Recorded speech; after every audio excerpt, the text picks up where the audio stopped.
Bill Maher takes on Whoopi Goldberg and the hosts of The View in an epic showdown. On the most woke show in the world, Maher challenges their woke agenda, leaving the hosts, including Joy Behar, scrambling. If you're ready to see wokeness get grilled, this video is a must-watch. Viewer discretion advised. Things get intense. Let's dive in.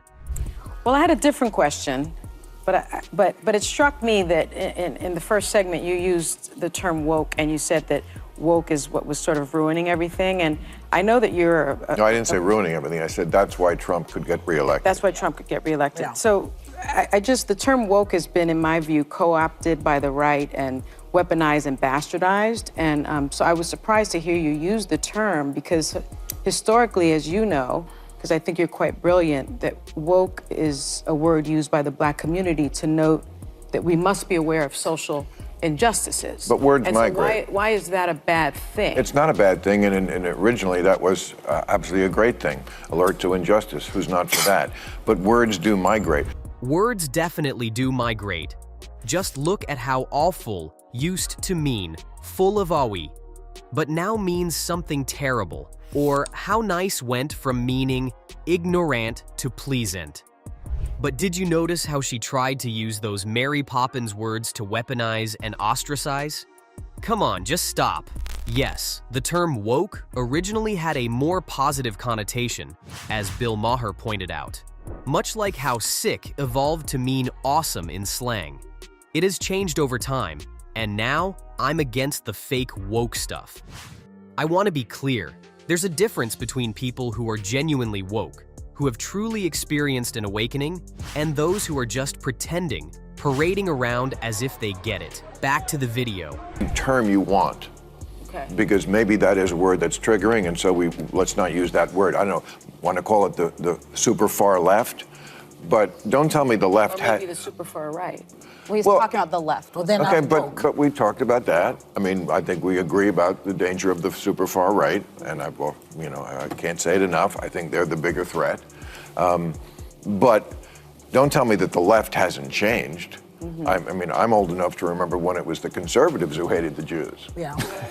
Okay, that was a joke. But, Too dark. Too dark. Well, maybe it is, but it's true. I mean, if I had any doubt that I was right about the change that's happened in the left, watching people protest for a terrorist organization like Hamas, that straightened me up pretty quick. Yeah.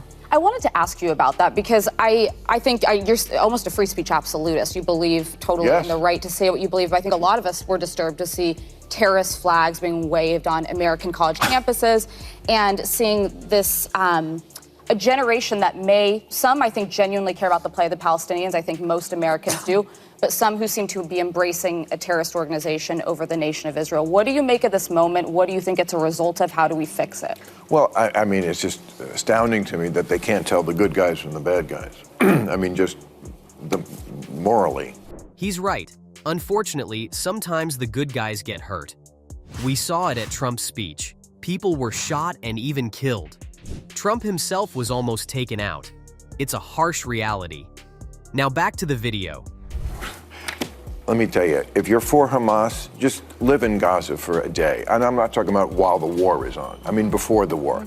Trust me, you would go running and screaming and begging to live in Tel Aviv, a place that has your values.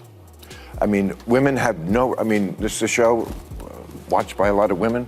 Women have no rights in this place, and a lot of majority Muslim countries around the world.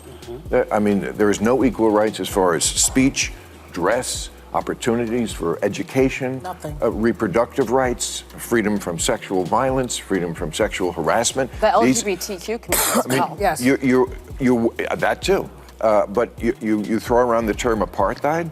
There is a gender apartheid in a lot of the world, where women are second-class citizens, at best. Are you at all concerned about the innocent civilians that have been collectively punished and murdered, largely children and women? Of and course. are you at all concerned about the fact that the International Criminal Court just today issued a subpoena for Bibi Netanyahu? Well, that's ridiculous, but it's a war. Why? It's a war.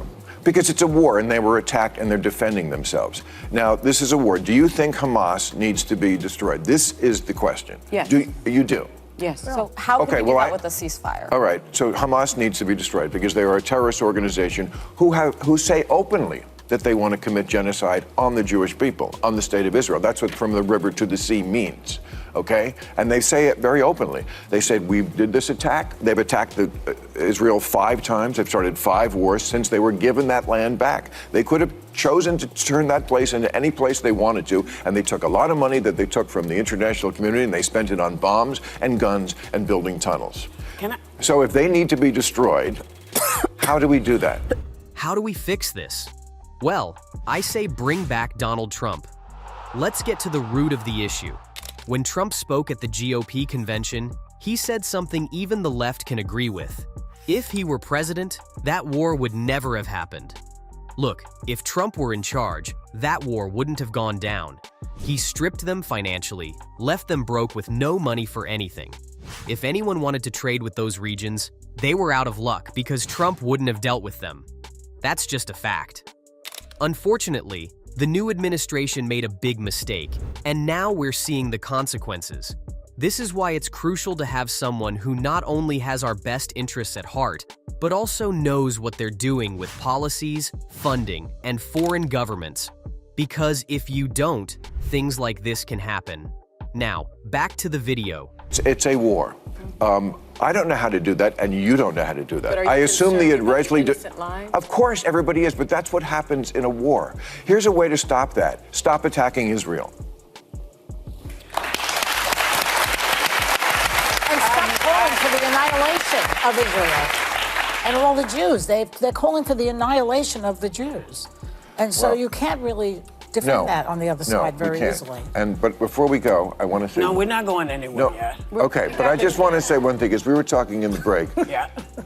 Joy is a wonderful human being, and she should not be afraid that people are going to attack her because she said that thing about the swastika on the cap. Well, she does not think that as you said to me in the break, you do not think that all the people who are for Trump are Nazis. No, I don't. You I don't. I just want them to pay attention to words like vermin and poisoning the course. blood And and the also- Third Reich. That's Right. all. That's And really what I'm again, asking. they see Trump as a comedian. They see him as a clown who says crazy They things. saw Hitler like that. Right, okay, but that doesn't mean, you can hate Trump. You can't hate everybody who likes him. It is half the I have country. some in my family. I don't think they're Nazis. Okay, great.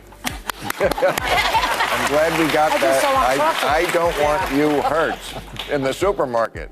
Okay, so this comedian and a clown gave people homes. Republicans, look, we get it. You want other candidates, but honestly, who else is still standing after getting shot in the ear and raising their fist to fight? At this point, I think they're changing their minds. But let's be fair, this was before that.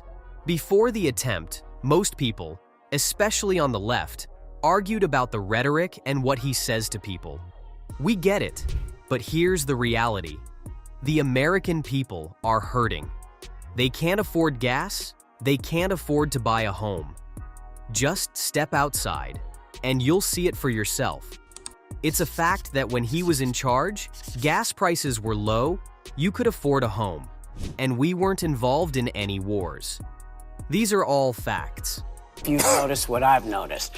But I find that oftentimes when I'm watching the news, I'm only getting portions, because one of the things that happens, I was listening to you talk about the kids that had the Hamas flags. It reminded me of when people were saying Antifa is there, and doing that. So bad players show up and make stuff happen. But do you find that the view that we're being shown seems to be meant to guide us into thinking about people one way, when in fact it may be a much bigger conversation? What was that question about? You know the answer, and let's be real. That's what's happening here. This is my issue. She knew the answer to that question. The media is showing you one thing, and that's why platforms like YouTube and channels are blowing up. To be totally honest, whether you're Democrat, in the middle, left, right, or whatever, I care about results. I want to see what's been done for the country and whether it can be done again. That's how people are deciding their political leans. Anyway, let's hear what Maher had to say. I mean, I used to be able to watch the nightly news, for example. I can't do it. I mean, first of all, it should be called, here's some video we found that's fun to watch. That's not the news. Yeah. You know, like anything that happens on a plane.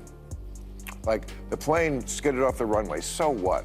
Call me when anybody died, and it's not, the door fell off. Okay, I'm sorry. I understand the door falling off, but you don't want to be up in the air. No. Okay, I'm sorry. That one I needed to know. Okay. Okay. But you know what I'm saying? Yeah, I do. And then by the time you get to the last segment, it's just, you know, the bears in the swimming pool. Yeah. You know, it's just nothing. Yeah. And it's narrative over truth. You know, I mean, it's not like when I hear people talk on either side of it, I always think they're lying. They're just telling me half of it. Yeah. And I never trust them anywhere until I check out the other half. Yeah. And that's just, it's tedious. Yeah. You know, I just want one place, and of course it's my book and my show, where you can get both. You're leading me right into what I was going to talk about, because And we are this talking show about your too. Sorry. yeah. Here too. We're talking about your new book, which Yes. looks at Oh. 20 years of your editorials re-edited and reimagined Right. in time for Father's Day. What do you want people to take away from reading it? Well, I think I think we're tribal now, which is not good. And I think there's 4 tribes, basically. There's old school liberals, which I would mostly count myself as, old school conservatives. There's still some of those You've left. changed, though. Wait, what are the other two? Go ahead. Well, What are the other two? well, that's what that's what I was trying to find out in this book. I don't think I have. And you know, we were saying in the break, we have to come up with a new word for woke. Let's have a contest, because this is a word that's triggering. But I mean, those concepts that are different than they were 5 years ago. I mean, we used to do, well, you did it. I was a guest on what was the homeless show? Comic Relief. Yeah. Remember that? Yeah. You were, great show. Yeah. And homeless was a term that I thought we kind of came up with, because people were calling them bums and Yes. vagrants and hobos. Now that's Homeless. right. Now, no. It's unhoused. Well, it's people Unhoused. experiencing Now it's unhoused. homelessness. But they're experiencing it on the street. Yeah. Okay, the liberal view of that was, for compassion's sake, we're the liberals, we're compassionate. Let's get these people off the street. That's not the view of the, whatever word we're going to come up with for this. Their view of the homeless is they're an endangered species that needs to be protected in their natural habitat, living their best life under a bridge. You know, that to me is crazy. That's the kind of things, I haven't changed on that. I still think we should get these people off the street. That's the compassion sake. So I didn't change, they changed, and there's lots of examples of that. Bill Maher is saying that he wrote his new book to update and rethink 20 years worth of his opinions. He wants to show how society has become divided into different groups, like traditional liberals and conservatives, plus a couple of other groups he's trying to pin down. He points out how terms have changed over time, like how we used to use homeless to show empathy, but now people say unhoused or experiencing homelessness. And I agree with Bill 100%. I've been on the same page with him throughout this entire discussion. We absolutely need to address these issues. Homelessness and drug use are at their worst levels ever. It's crucial that we tackle these problems head on. And there's lots of examples of the media giving one side, as she says. It's the Yes. reason, I think, that we don't know about Biden's accomplishments, because it's too boring to say he fixed the infrastructure, he fixed the economy. It's not sexy No enough one for wants them. to And hear. they know That's that the you know problem. who's going to make chaos. They Yeah. know it. Right. But you know what? You know who's not making chaos? Right here. He's not making chaos. Our thanks to Bill Maher. His new book, What This Comedian Said Will Shock You, is out now. And you know what, y'all? Would you like to have a copy of it? Well, that's a wrap. If you found this breakdown of Bill Maher's critique on wokeness and his views on the current state of affairs insightful, hit that like button and subscribe for more.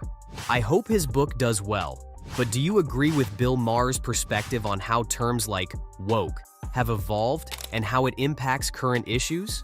Drop your comments below and join the conversation. Thanks for watching, and we'll catch you in the next video.